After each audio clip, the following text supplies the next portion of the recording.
How to add a drop-down menu to your Shopify Horizon theme. Hey everyone, and welcome back to my YouTube channel. In this video, I'll show you step by step how to do so. So in my case, we can go for pages and create new pages to make them the drop-down menu.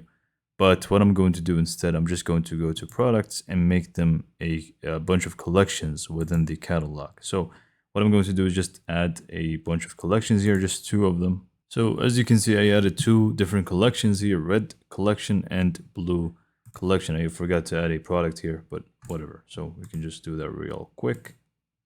Okay, so on top of that, I'm also going to create some pages just to show you that both work. So I'm just going to add a new page. I can name it, and you can feel free to add whatever content that you want. Click on save.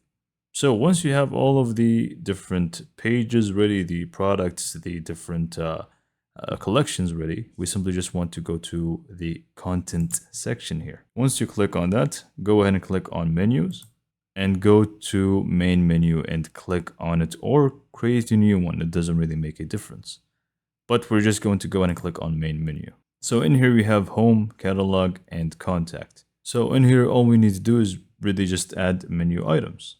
So I'm just going to click on that. Go ahead and give it a label. So I'm just going to name it red collection. And then once you click on link here, you can see all the different things that you can actually add as a menu item. You can add collections, products, pages, blogs, whatever it may be. So we can just add the collections here. Click on the tick icon right there and add as many as you like. For this one, I'm going to actually add the page.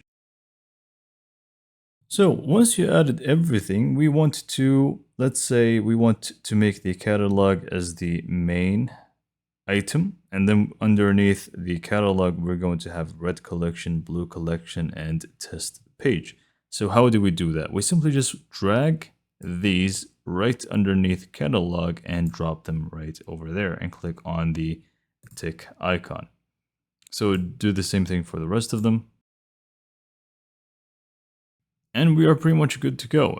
As long as you see that this is a drop down by itself, that means that the drop down menu is in order. So we can just click on save and preview the online store. And now we can actually see that the catalog, if we hover over it, we should be able to see that we have a drop down menu here. So this is it for this video. Hopefully you found it to be informative and helpful. And for more information, subscribe to my YouTube channel, and thanks for watching.